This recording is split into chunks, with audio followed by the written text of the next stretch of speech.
Hello. Welcome to my astrology meetup for August 2025. Right now I'm going through describing the aspects and what they do. So with the conjunction, somebody with Venus conjunct Moon, they're going to be a very sweet person.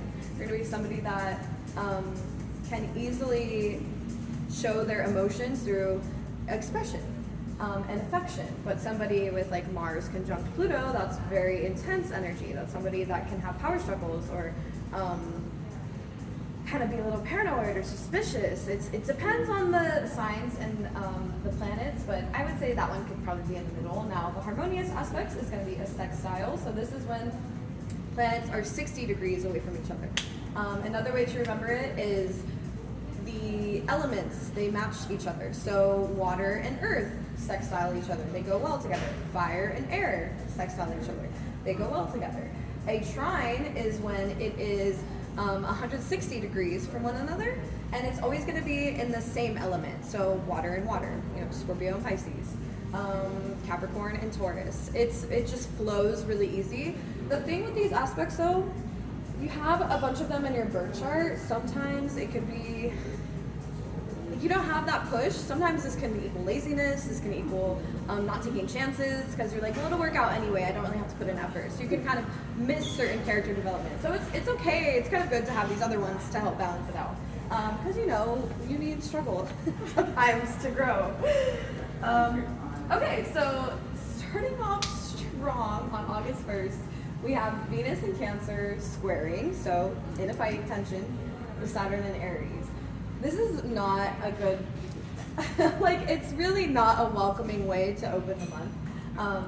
You could find that with the first, you kind of have a lot of stress and restrictions on your relationships, whether it is from your own emotions creating these or from outside influences, because Saturn is very karmic. So this could especially be with family, because Cancer is the home life. It's a family, it's a mother archetype. So specifically like mother energy, women in your life, but then also bosses, because Saturn represents authority figures, bosses, and Aries is like the male archetype. So there is kind of this mother-father archetype. I feel like it's definitely a time where mother-father wounds may be a bit triggered, like on the first. And there is also this fight between being needy, because Venus in Cancer just wants to connect and be comfortable and be nurtured. And Saturn in Aries is like, I'm going to do my own thing right now. I don't have time for this right now. I have my own stuff to take care of. So you can feel this kind of Gemini energy of this, which way do I go? You may wake up that morning feeling needy, and then by the end of the day, you're like, oh, I don't really want to deal with anyone. There can also be emotional spending, too. This can also, I feel, have implications, because with Saturn and Aries, Saturn and Aries can struggle to be being impulsive, or they can not be impulsive enough. But I feel like with the Cancer energy, you're going to want to run from these emotions, and you may find that, I'm going to buy that's going to make me feel better. But then the next day you're like, I did not need that. I could have totally gone without that. This is also the energy of feeling lonely and misunderstood. So it really is not that great, and because Saturn and Neptune are in Aries, this is kind of the theme we're going to have this month, because that same day, it's also squaring Neptune in Aries. So we're getting the cold, calculated, restrictive energy of Saturn, but then we're also getting the kind of manipulative, unclear, no boundary, paranoid energy of Neptune. So this can also be, on top of what I just said, also emotionally paranoid and manipulative in your connections.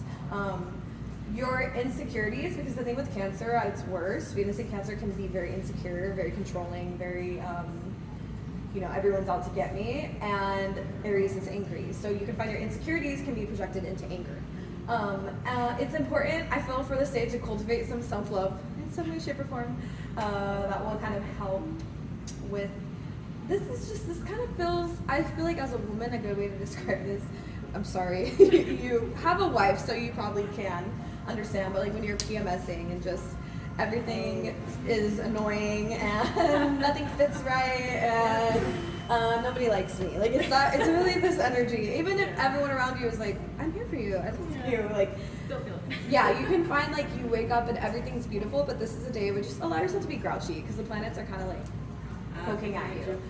You could see that connections and financial situations aren't what they seem too. Because the thing with Neptune and Aries, there's this kind of Neptune is retrograde right now, so I feel like the illusion is still there. When it goes direct, it'll lift a bit more, but it does feel like there is a diving deeper into these illusions. This is not a good day to sign contracts or to make some big financial decision.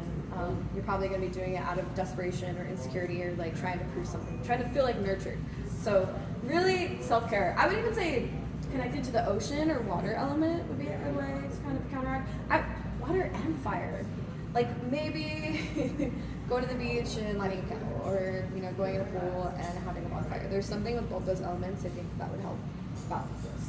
So you're not recommending to make big purchases around that time? No, I mean if you have, we have free will, so you're just aware now. If you've already planned it for months, I mean like impulsive, like you walk into a store. Yeah, like you walk into a store and you're like, I need that.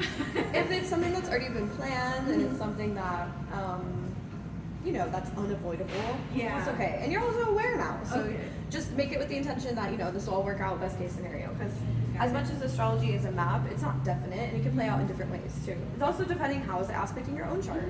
Your Venus might be supported by this Venus. It's like so much more nuanced, so don't worry. Thank you. So that's the first week. Technically it's only 2 days, so the second doesn't have any big aspects. So the crystal I picked for this week is rhodonite, because it helps you make grounded. It keeps you grounded emotionally but yet compassionate, because again that Neptune and Aries energy with on top of Cancer is giving psycho, like emotionally. With the Saturn that can bring a very critical cold element, so this can help you stay compassionate with this energy, and it helps you stay heart-centered too. It's kind of like a theme this month. I feel like the transits are a little more intense than they were last month. Processing things through forgiveness and empathy, not ego and insecurity, because again you may find that no matter what you do, you are triggered at this time, but you can center yourself into not allowing it to spiral into something bigger than it needs to be. Because our ego can do that, our insecurity can make things way worse than they actually are. They can tell us stories that aren't true. So I feel like rhodonite, that's gonna be this one right here, I think has black tourmaline in it too, so it has that grounding aspect to it. Okay. So week 2, on the 6th we have Mars entering Libra. So Mars is actually in detriment in Libra. Mars' ruler is Aries, so when it goes in the sister sign of Libra, it doesn't like being there. Libra is about passion or compassion and beauty and aesthetic, and Mars is a fighting planet. So it's like putting a bull in a dress. So the good thing with Mars and Libra is Libra rules justice and fairness. It's diplomacy. So you could find that the collective, the focus is going to be fighting for justice and what is fair. Right now, with it being in Virgo, it's all about improving ourselves. It's very kind of yes, being of service to others, but it's not in the way of fairness to everyone. This is different. We're gonna feel way more passionate about things being right, more than people already are. So diplomacy is gonna be prioritized as well, and beauty, peace, and aesthetic is where energy is gonna be going. So this is like a great time to, depending on where it is in your chart, it could show where you can beautify or where you can bring charm or this is honestly like a good, I would say, shopping transit, so to say. I would probably wait till Mercury goes direct on I believe it's on the 11th. You can find charm is used as a way to make progress with others. Because with Mars and Libra, Mars is how we direct our energy, make things happen. The sign is how we do it. So Libra is charming. Libra is going to, he's not going to fight for what he wants. He's going to, let's sit down and talk about this, how we can both win. They don't want conflicts, but that can sometimes be an issue, because sometimes you need conflict. Sometimes you need to stick up for yourself, you need to set boundaries. So you have to watch for kind of passive aggression, because the thing with Mars being in Libra, it's hard to have a healthy outlet of anger. So all of a sudden you could feel like you have this resentment, but because Libra doesn't want to start fights, and Libra just wants to seem charming, and they just want everyone to be happy, they can stuff it down. And then it creates this resentment that everyone can feel, but then Libra will be like, no, it's fine, when it's not. Because Libra is the scale, so sometimes I feel like people think Libras are just chill, but it's the scale, so sometimes the scales can get really unbalanced. You could find maybe sometimes you explode in anger during Mars and Libra because the scale is unbalanced, or it's the other way where you're completely detached. So you want to find a nice balance. You'll also find that what is going to be driving us is connection with people too. So it's all about the other with Mars and Libra. People are going to be mirrors for ourselves. And yeah, it's not the best because it is in detriment, but I feel like Mars and Virgo is a little more intense because it's so anxious. I have Mars and Libra in my chart, and I'm like, it's not too bad, but I definitely can see where it's like, no, everything's fine, and it's not. So it's important to, especially as Mercury retrograde still in Leo, like be honest in whatever way you need to. Don't people please, because Mars and Libra can't people please. So what's nice is right away we do have Mars and Libra trining, so being supported by Uranus and Gemini. So with this, we've never experienced this transit in our lifetime because Uranus hasn't been in Gemini for a long time, like since the 40s. But with this, you can find that there is very cooperative and lively conversations because the thing, Gemini and Libra, they love to socialize. They're air signs. They love to talk. They love to connect. Gemini, because it's like, ooh, I can learn something from you. Libra, because it's like, oh, I just want to have a connection with you. So you can find that there is enlightenment through interactions with other people because Uranus is all about enlightening. It's like Mercury. Hey, you can have a seat wherever, however you want to get comfy. I love your shirt. You're welcome. Yeah, Uranus and Gemini is going to really open up our mental sphere and change our way with education, with media, with travel. So this is an aspect that kind of can help us feel confident in accepting these changes, or you may even see there's some type of news that drops about certain like advances in these areas. Now, this is a really good time too to break free from stagnant routines.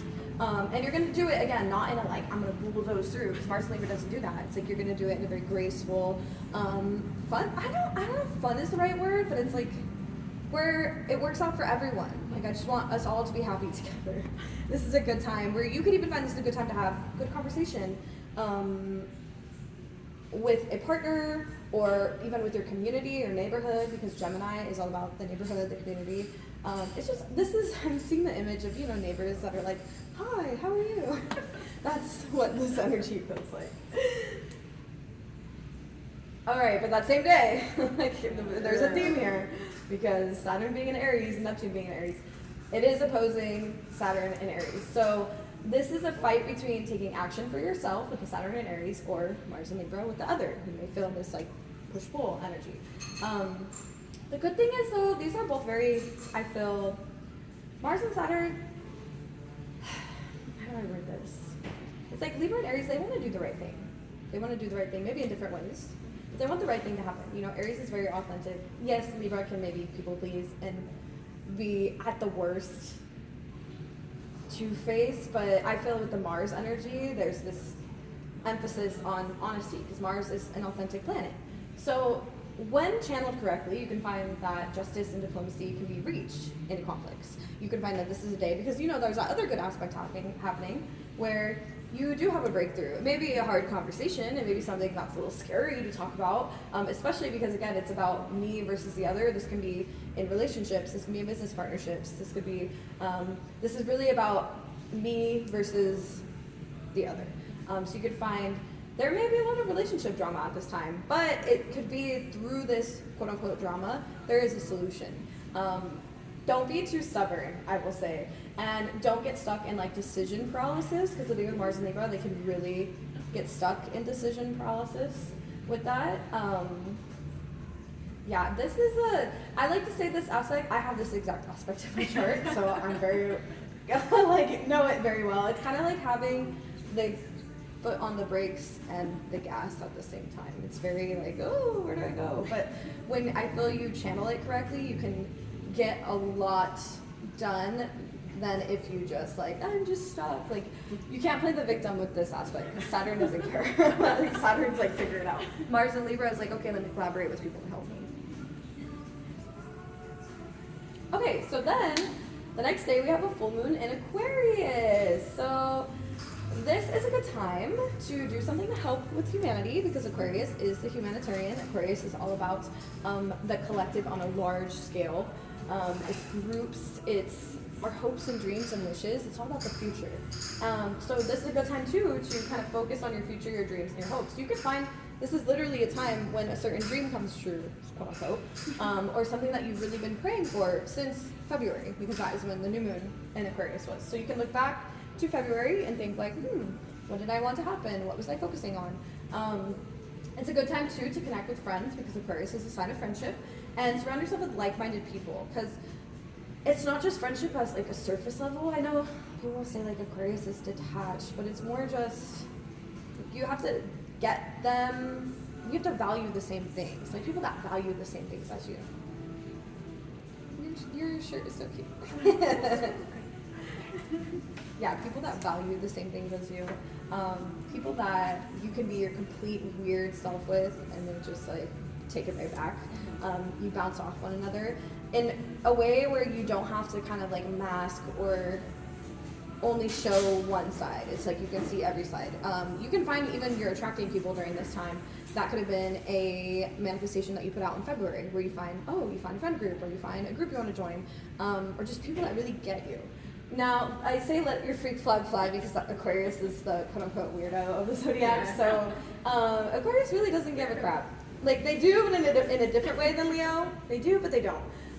So this is a time to really be weird. Like, if you're passionate about something that is considered, I don't know, like weird or something. I don't even think weird is an insult. People say it as an insult, and I'm like, that's not an insult whatsoever. Really show that about yourself. If there's a part of you that you've been kind of like, I'll just save that for when I'm home. Like, no, go out and proudly do it. And also be open to the unexpected, because Aquarius is ruled by the planet Uranus, or Uranus. It is, the planet of change. It could be a disruption too, so you may find you feel a little emotionally disrupted this day. You may find you feel electric with your emotions, inspired, especially because Uranus is in Gemini. You can expect the unexpected in all Gemini things. So travel, communication, text messages, emails, maybe there's a certain phone call or email that comes in from an old friend or something. Saturn also rules Aquarius, so there is a karmic aspect to this full moon. Definitely expect the unexpected though. I'm pretty sure this full moon is also being aspected by Pluto, I think. It's pretty intense. I feel like it's more intense than the ones these months.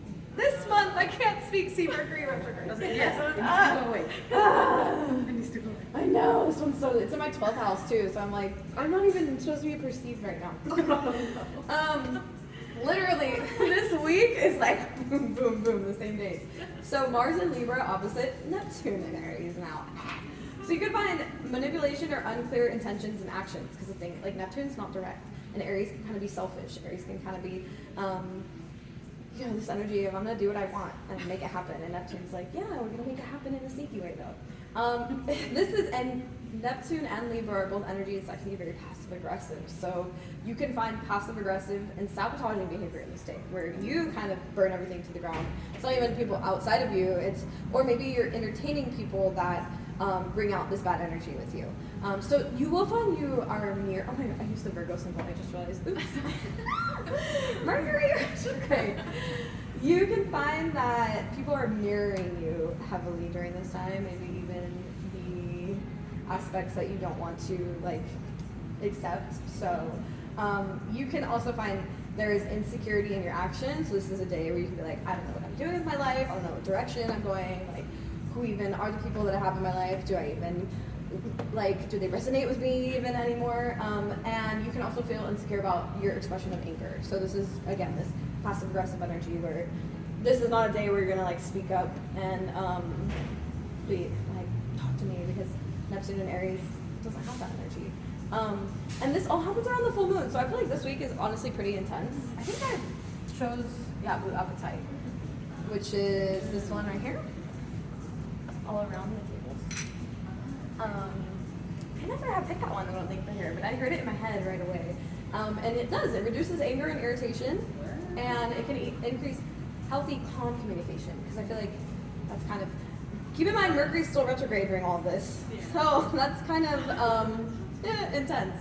Now, this also helps with a constant connection to your higher self, because I feel like when we have that connection to our higher self, we don't act so much out of, there's nothing wrong with being human, but sometimes we want to channel that kind of calm, enlightened energy rather than just because the Aquarius moon, Aquarius is a water bearer. They feel things so deep that they need that container. But when they release it, it's like out of nowhere. So you could find people are releasing a bit this week. Okay. And then this, I think supposed to say week 3. Oh my god. So this is actually really good. This is like the one aspect, really big aspect this week, but it's really lucky. I literally said luckiest day of the year because Venus and Jupiter, like I said, conjunctions can be really good. And the only bad thing I would say Venus and Jupiter, depending on the sign, is just it can bring overindulgence. These people can like love to spend money. They can, I'm gonna overeat, I'm gonna overshop. I just want to feel good all the time. I don't want to have bad feelings. But it's gonna be in Cancer, which is again this very emotional, nurturing, comforting energy. So you could find that love and comfort is just in the air. It reminds me of Christmas energy, kind of.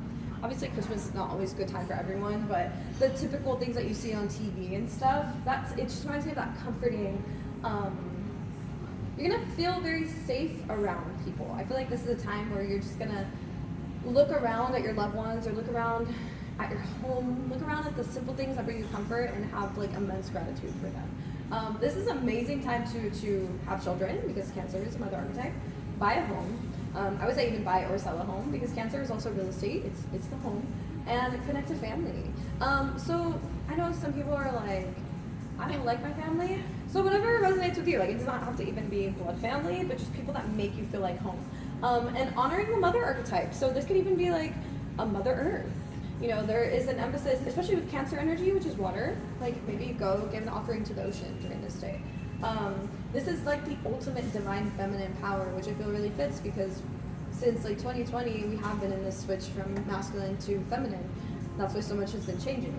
And yeah, I literally said luckiest day of the year because Jupiter is luck and Venus is pleasure and joy, and Jupiter expands what it touches. So this is a very emotionally enlightening, inspiring day. It's really, have you seen the movie Practical Magic? Yeah. I guess that movie, have you seen that movie? Okay, yeah, I guess that movie, it's not always comforting, but that small town comfy energy, Yes. That's what this reminds me of. Like coastal, yeah. And that literally is one for that week. So I did Jade, which is these beautiful eggs right here. As you pointed out, aren't they so pretty? I feel like they're the prettiest jade we have here. The Love Stone, and it helps with relationship harmony and your luck increases. Which is already lucky, but I feel like you can always use more. Yeah. And it also helps with believing you're worthy of great things happening. Because like you can hear all this and be like, sure, something's gonna happen. Like nothing ever happens for me. So we want to fix that solar plexus energy of like, yeah, why wouldn't it? Why wouldn't it? Life is supposed to be easy and fun. Yeah. Like out of this mental prison. Okay, and then the sun enters Virgo on August 22nd. So this is a time, right now Mars is in Virgo, but it's a little different energy. It's like these things are driving us.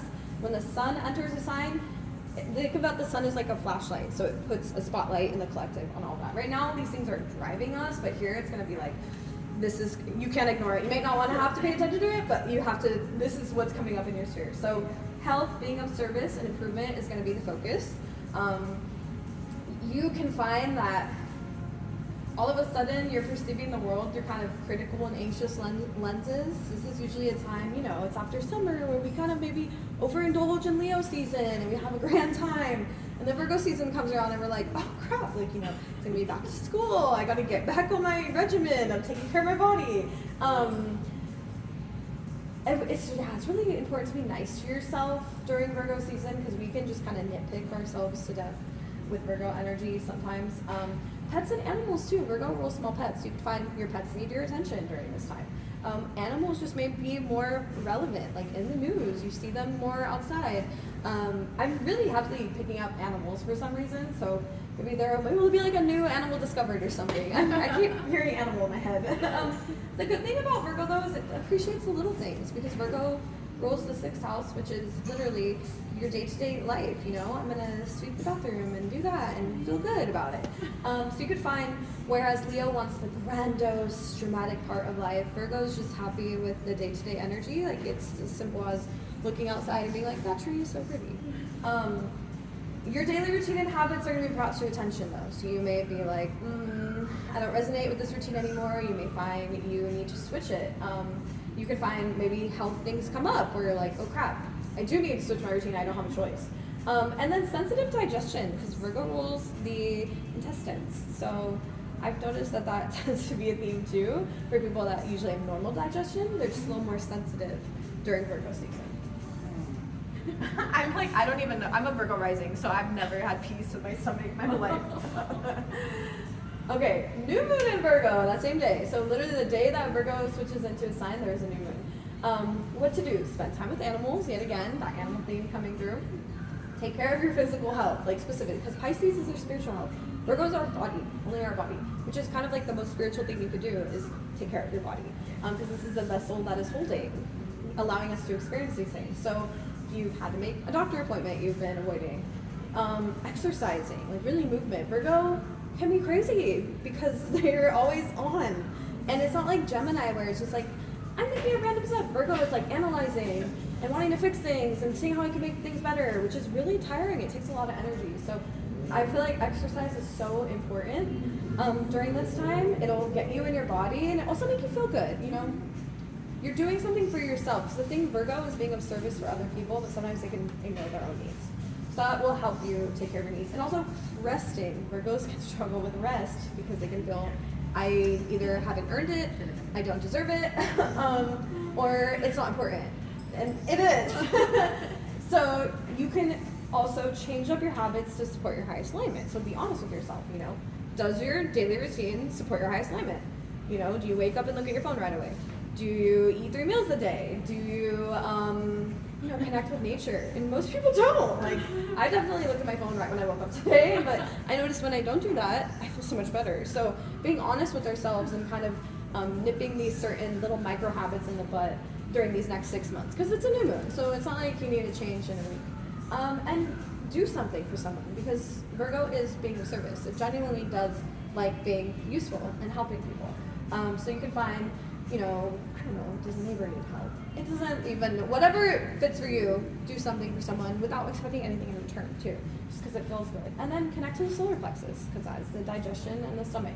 A lot of time Virgo can give their power away, and that's why they struggle with the digestion. So the color yellow is something to connect to, because that rules the solar plexus. Oh, and that same day, we have Sun in Virgo squaring Uranus and Gemini. So again, we've never had this transit because Uranus and Gemini hasn't been in our lifetime since, I think it's like 41 last time it was in Gemini. I think it was like 84 years. Oh god, okay, yeah. So some people have, but most haven't.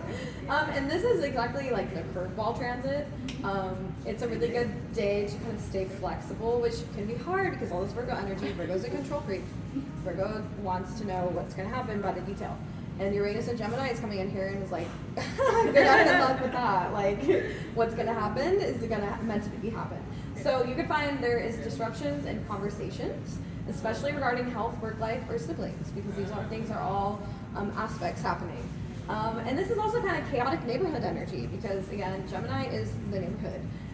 Uranus brings chaos and change. So this is definitely a full moon. I wouldn't recommend like going out somewhere crowded, not even in a fearmonger way. It just feels like it would be chaotic, like a lot people yapping and just a lot of energy.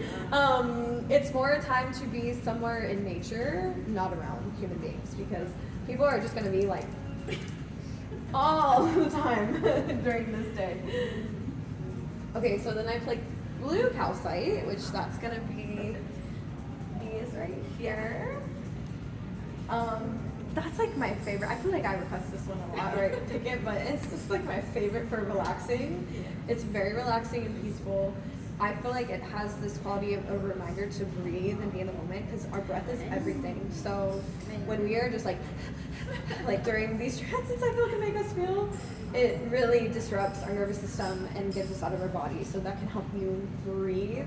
I feel like the color of it too has that connection to the ocean, winter, and rain, and all these things. Yeah, the ocean can be crazy, but the way I'm feeling it is like all these things are about slowing down and softening. You know, being present. It's very quiet. It's very chill. And yeah, I didn't even realize I wrote slowing down. So yes, slowing down. Exactly what I just said. It can help, because the thing with Virgo, they can struggle to slow down. They want to, what can I do next? You know, and then they burn out, and then they have anxiety, and then they can have resentment. So we want to like allow ourselves to still slow down from all that Mercury energy. Okay, and then the 5th week we have Venus entering Leo. So I said harmonious mostly because the thing, yeah, Venus and Leo, it is very like romantic and joyful, but there's a thing in astrology called combust, which basically means Venus is such like a sweet, delicate planet, and Leo is ruled by the sun. So the sun can burn Venus, like if it's too much, you know? So that it's almost like too much of a good thing. Or sometimes there can be a struggle with expressing these things. Or sometimes, you know, the ego and pride can be too strong to where it can't be soft. So that's why I said mostly, because I think it depends how it's playing in your own chart. But either way, with Venus being in Leo, all of a sudden, because right now, actually, I think it's about to be in Cancer. It goes into Cancer on July 30th. So right now it's in Gemini, but when it goes into Cancer, it's gonna be like, oh, sweet, soft. Once it goes into Leo, it's like bold, dramatic, and passionate declarations of love. Loyalty above anything, too, is gonna be important. Like, again, right now with the Venus and Gemini, that's not a loyalty placement. That's like here, there, and everywhere. I just want to sample things because it's fun, and it's not even in a malicious way. It's just I want to sample. Whereas Venus and Leo is like, that's my person forever. Sometimes Venus and Leo can, I don't want to say get distracted. They just love beautiful things. They love beautiful, and like with Mars being in Libra, I feel like people are going to be, there's a lot of romance aspect really in this month. Even though there is all those other crazy aspects. So treating oneself via spending money, because one thing Venus and Leo loves to shop. Venus and Leo loves to treat itself. So you could find all of a sudden you are just wanting to spend more, and this could be good if you struggle to treat yourself, or if you know, I always wanted to buy that, but I just, like this is a transit, you're like, I'm gonna buy it. If you already overspend, I would definitely watch yourself, because this transit is gonna be like, woo! So fun is also prioritizing connections, because Leo likes to have fun. So it needs to feel good, it needs to feel childlike and lively, it needs to feel connected to your heart chakra energy, because Leo rules the heart. There's also a really big need for admiration during this time. So, you know, little things won't cut it. You need to know from your partner or from people that, like, I think you're an amazing person, or like, thank you for doing that. There is this kind of, even if you're like, really? Like, I feel like I've seen it with this transit. People get like, I just want recognition, you know? And it's not in the way of Capricorn, where it's recognition for power. Leo is very emotional. So it's like, that feels like an emotional connection when you compliment this Venus and Leo energy. It's way more than just feeding their ego. It's, you know, showing appreciation that I'm giving you my heart, because Leo is super loyal. So you could find there are actually solid connections that are created during this time with Venus being in Leo and Mars being in Libra. But I would wait till Mercury goes direct. It's already direct right here, which is good. So this is good. Venus and Leo is trining Saturn and Aries. So see, it's fire and fire. They actually support one another. So there is this nice balance of passion and discipline. Connections can be made with like intentional power. So this is not just, oh, I'm meeting up.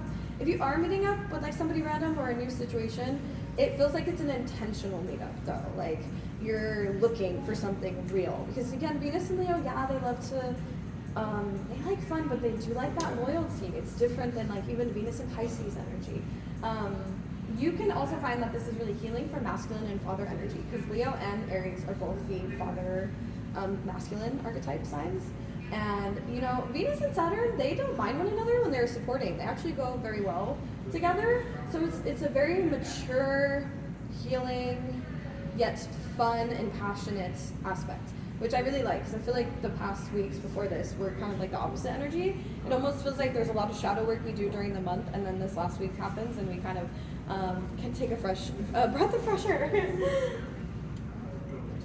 So that same day we do have it also trining Neptune and Aries. So we're taking, you know, Neptune and Venus. This is so romantic, passionate, and sweet. These two planets together with the signs. This is also a day to kind of like shamelessly enjoy yourself.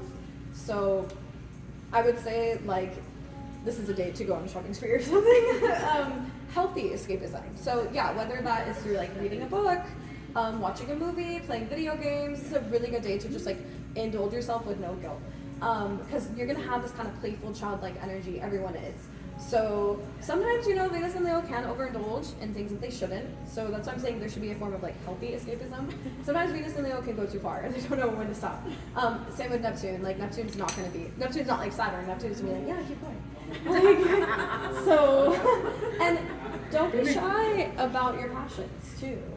This is again a really good day to say you have like a friend that has the same interests as you. You can talk to them about it. You can meet people on the street that like the same things as you, or even if they don't. There's just you will be aligned with the right energy when you just unapologetically speak about what you love, no matter what that is. And then, this is the one annoying one. So we do have Venus and Leo opposing Pluto and Aquarius too. So this is again when Leo and Aquarius go off, like it's super dramatic and stubborn. Both of them are never wrong. It's like Taurus and Scorpio. So this is definitely a time in connections where there could be power struggles. Both parties could be very dramatic and stubborn. It helps because the other aspects could be supporting it. It doesn't have to. If this one was just alone, it'd be different. But because the other aspects are happening, I feel like it's okay. There could definitely be financial crisis. Like whenever Venus and Pluto touch, it usually indicates some type of financial or relationship crisis. Especially involving overindulging, because Venus and Leo loves to overindulge. So this could be, I don't know, like a random credit card bill comes and you're like, oh, where did this come from? Because Pluto can represent debt as well. So there could also be power struggles with children because Leo is the child archetype. And unfairness exposed in collective finances because, Leo is about the royalty, the leaders. Aquarius is the people. It's, the normies, so to say. So you can find that there's something, Pluto is what's hidden, something comes up that was hidden regarding our finances, regarding, like darker subjects in the news and stuff. This is just something, I would even say this whole week, maybe look out for that. This month is just intuitively giving me like crazy headlines. Like it doesn't even matter if they're true or not. I just feel like there is this need to like amp up people's emotions. So there's going to be a lot of that this month. And I feel like this is a transit that might bring that as well. So definitely this is a transit of I would recommend taking a deep breath before doing anything. Okay, and then on the 28th we have Uranus and Gemini trining Neptune and Aries. So this is again something we've never experienced in our lifetime. This is a big deal. This is kind of literally like collective spiritual enlightenment because Uranus and Gemini is bringing that enlightenment that, is shaking up our minds, starting from the bottom, starting again from schooling, from children, from our communication. And Neptune and Aries is like being a spiritual warrior. So you can find with the Gemini energy, you're starting to question your deeper purpose in this world. Like, you guys already do this, because obviously you shop here and stuff, but it's almost like everyone's catching up during this time. Inner teen revelations, because, Gemini, it represents, the third house represents, from like elementary to high school. So there is something here that I intuitively picked up where the inner teen may come through, but it's almost like you're finally, I just heard rebels from Star Wars. Like you're finally allowed to be this rebellion that you couldn't when you were younger and use it in the right context, not just like self-destructing or something. And community, compassionate conversation. You could find your little community, like here, like there's people meeting up. There's people really getting one another. It's almost like this transit, I think, is going to help the anti-socialness that started with COVID. Like with communities, people got, I feel, very awkward or like antisocial. And not even just kids that were in school, I feel like adults too, even me. And it feels like this is something that is going to push community, the importance of community, and allow it to flow better. But again, I don't know, I've never experienced this transit, so we'll see. I do like that it's a good one though. And I do think it really does feel like a collective awakening. And it's almost like we're learning our mind has so much power. And we can use it to like imprison ourselves, or we can use it to free ourselves and others. It's why, I mean, it's giving like, I don't know, the 60s, like that. Yeah, is that the 60s or 70s? I don't know that. Like, we are all one. We're all connected. The people hold the power rather than not, and especially because this happens really close after that Venus and Leo opposite Pluto and Aquarius energy. I feel like this is almost us coming together for whatever comes out with that and being like, we can handle this, whatever it is. Okay, I think that's everything. And yeah, so for this week, I picked Picasso Jasper. So that's going to be this one right there. This is May 24th. Oh my god. Guys, Mercury retrograde. I can't. I knew it. I had a feeling. So I have it in my head. It's August 24th to August 30th. That's the date. Yes. Because I know the last one, it was 23. I remembered it and I like count. Okay. Professor Jasper. So it helps with the humble connections itself. Because again, the Venus in Leo and Pluto in Aquarius. Aquarius and Leo have big egos in different ways. So this can help kind of like balance that down humbly. It also has Earth frequency, which again, I think being with Earth is very healing, specifically water and forest during this month. And it helps with embracing self-discovery and growth, which I think that last transit is going to open up a can of worms of self-discovery and growth.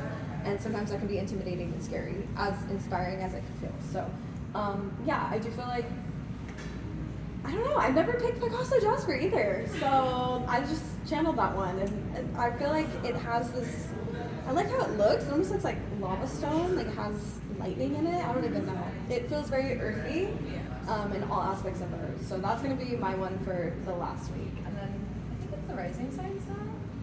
Yeah, so I know you are a Aries rising, right? Okay. So this one's actually, I feel like the last one was pretty intense for you. I'm pretty sure. This one's good. The 11th house is where the full moon is, and the 6th house is where the new moon is. So the 11th house is a lucky house, just like the 9th house. So this could be literally a certain wish is coming true. Something, again, think back to February. What were you trying to call in? What were you trying to shift within your life? You could find that you are finding your soul family. Like, this is really the time where the people that really get you come in. And it doesn't feel like it's just one form of soul family. It feels like different pockets, different outlets. I think there may even be a feeling of overwhelmedness because a lot of people are going to be drawn to your energy at this time. They see you as a visionary or somebody that fully embraces their authenticity, and that's something as we move into these transits, it's gonna really be the shining star. Really, it's like you're like a guiding light for people. So I feel like people are gonna be really drawn to you during this time. And then with the new moon in your 6th house, you can ask yourself, do your habits support your higher self? How do you spend your day-to-day time? Do you honor your physical body with divine routines? I feel like you do. I feel like you already do this.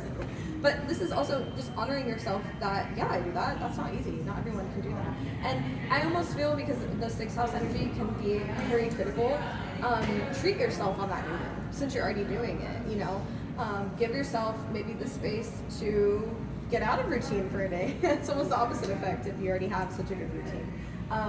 How do you want to spend your day-to-day time too? So if there's something you want to switch up in your routine in the next 6 months, you could think about that. And also connecting your pets as well with the new moon. Your connection to animals in general. I don't like zoos or anything, but if there's some way that you can go see wild animals some way, shape, or form, I feel like that would be good too. I don't know how unless you go camping, but yeah, there's something that I'm thinking of with the wild animals that is good for you to see them all the time. Oh, well then that's the confirmation. That's like super aligned for you. That's almost a divine connection for you. Do you know, what would you consider like your spirit animal? Do you have one or your spirit animal? I never looked into it. Okay. I know, not everyone. I feel like they're all pretty awesome. I don't know. I just love animals. Okay.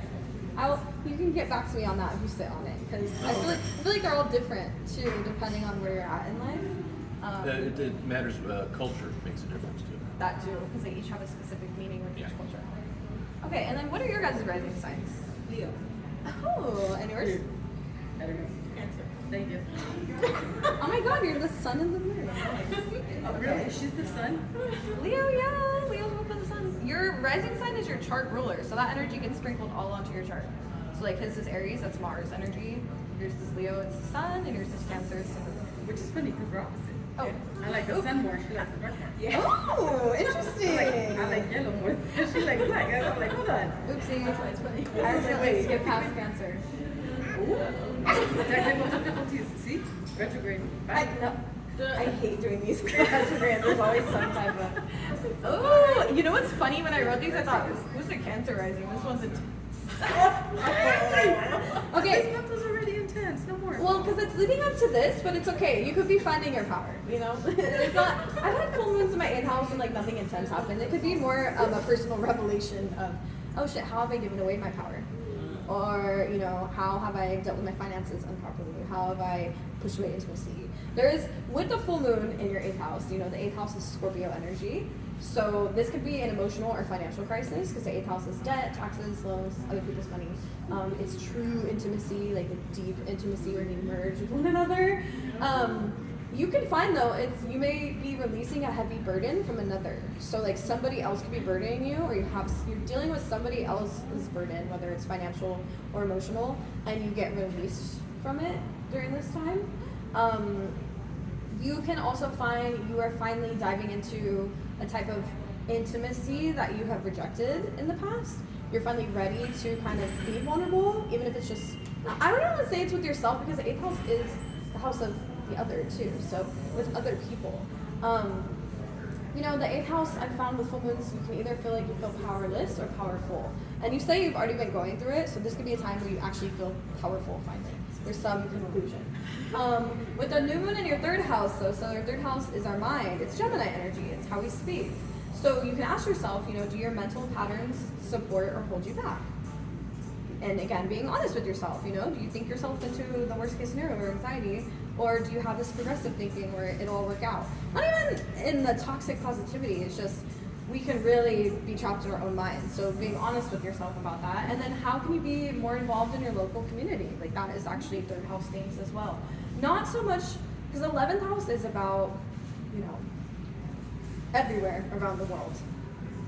The 3rd house is our local community. It is here. So you can maybe like, I don't know, volunteer somewhere or something. It's that in the next 6 months. It doesn't have to be right away. But speaking up too, that's me a theme. Learning how to speak up, speaking your truth. It may be because of this full moon in your 8th house, you have to learn to speak up. You have to find your voice again. There's an essence of the next 6 months, like finding your voice, healing your throat chakra, basically. So I literally was like, because I knew you guys aren't a Cancer rising. I know she's a Capricorn rising. That's different. I thought, who's the 8th house one? Every month it's like, ooh, the 8th house. But again, I've had, and you can feel very powerful depending on how it's aspecting your full chart. So it's funny because we're both Gemini. Oh, okay. Oh, wow. Accent Gemini. Uranus is going to be on your sun sign. That's a whole rebrand of who you are. That's crazy. What's like after this one? The next 7 years will be crazy. So yours is relations and finances. So the full moon is in your 7th house. This could be endings or new beginnings in relationships, whether it's business or personal. There can be possible adversity with enemies because the 7th house is the house of like open enemies, and enemies is such a strong word. It could just be people that like don't like you for no reason. Like that can be 7th house energy. But it can be like family, it can be stranger. You can be like, I haven't done anything to you. Usually with the 7th house energy, it's like a mirror. So you can find that there is some type of adversity that was hidden that comes out during this time that you kind of have to deal with, especially because Pluto is in your 7th house right now. So Pluto is already bringing up stuff in that area for you. It doesn't mean it has to be this big fight or anything, but I would definitely like maybe keep your blessings closer to yourself or just intuitively feel. This feels like it's something with family with you. There may just be a certain type of family karma that is being cleared through you during this time. That's what it feels like. And with the new moon in your 2nd house, this is the house of your personal finances, your self-worth, you know, how you bring in money. So you can ask yourself, does your financial income reflect your self-worth? So a lot of times we stay in places that don't. We get paid low because the part of us believes like, this is all I got. When you're worth so much more. Or if it does, be like, yeah, it does. And I'm gonna buy myself whatever I want. Like, do you value yourself and all that you have? What you own? Because the thing with the if there's too much 2nd house energy, we can just like accumulate a bunch of stuff and feel like an empty pit. So being honest with yourself, like, you know, do I prioritize the things that I buy? have I stopped and looked around and been like, wow, I've created this beautiful space, you know, give yourself credit for all that you've cultivated. And yeah, like honoring yourself, living deep in your values. So not letting other people shift your values around. Because the full moon in your 7th house can bring, it's all about the public. So you can find you're very busy at work. A lot of people want to talk to you, deal with you. This is not a like shy internal, like the 8th house is more internal. Yours is external, dealing with people. So you can find a lot of people want to talk to you, be around you. Again, maybe judging you, may all of a sudden be interested in what you're doing. Also being inspired by you. I feel like going to the 2nd house again, how is that, are you allowing that inspiration, you know, reflect back into valuing yourself? Do you give yourself the credit for like the kind of good human being you are? The next 6 months, really kind of like hype yourself up and be open to new forms of income, new forms of things that reflect this high self-worth that you're cultivating if you don't already feel it. Okay, yeah, I think that's everyone's. I did every other one, but and then I don't think they're. Oh, Capricorn. You want me to print hers out, huh? Yeah. Okay, I'm gonna go print it out. So that was everything. Thank you guys so much. Let me go print out your rising sign horoscopes because I think that got done. And I will be here the next Friday, last Friday of the month. So let me do actually a tarot pull real quick for us four. Because I always do a tarot pull for this month, for this collective years.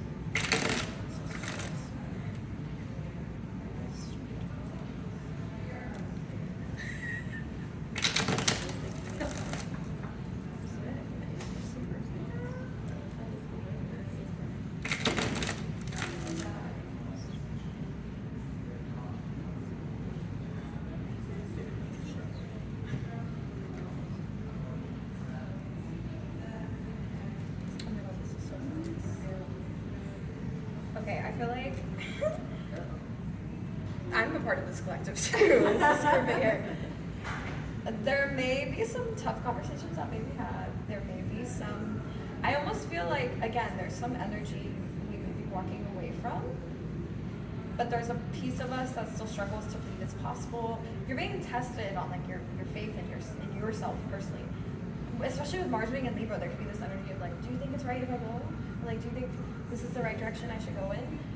And it's almost, because we have the five of swords right over. This is conflict with the ego. This is conflict with other people. Fives are all about change. They're also about conflict. But then we have the Fool, which is Aries energy. We have the Fool, and she's just jumping free. So there's this new, fun,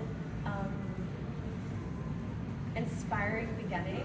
But with this Four of Pentacles, you see she's holding onto that tree. There is still something that we're all like scared to let go of, or there's a step there's scared to take. But you see all that gold underneath the tree. It's like, I feel like there's some type of blessing that's right underneath our toes or like right in front of our face. But with the Eight of Swords at the bottom, we're really having to deal with the mental anxiety of like, can I do it though? Or like, is this possible? It's too easy. There is some fears surrounding, you know, if something comes easy, it's not worth it, or it's like a scam, or it's you know, like what's the catch? Let's see what's underneath here. The Nine of Pentacles. Yeah, this is literally about being financially stable, independent, luxurious.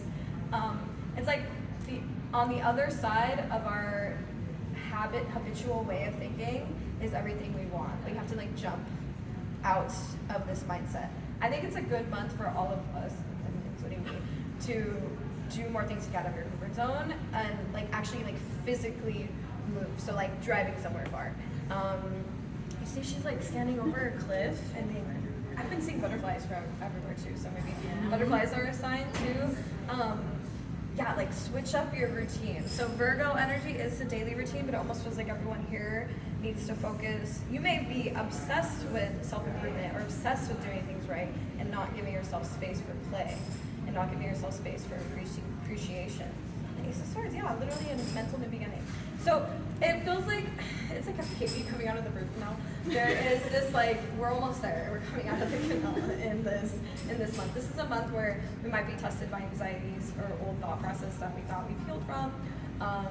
There might be a lot going on outside of us in the collective. That's just very heavy. But the key with this Fool card is to just like let go, be free. It's not your responsibility to take care of everyone. One, you can't give out of an empty cup. And prosperity is theirs for you to take, but you have to believe in yourself. Yeah, oh my god, so funny.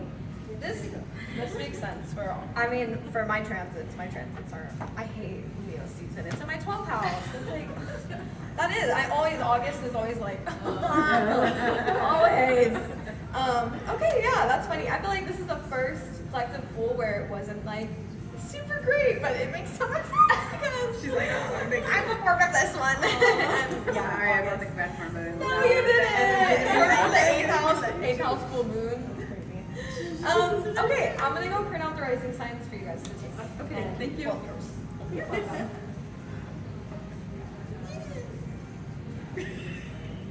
That sounded like I'm a shooting. I'm gonna be like, I'm taking the whole table with me. So what is?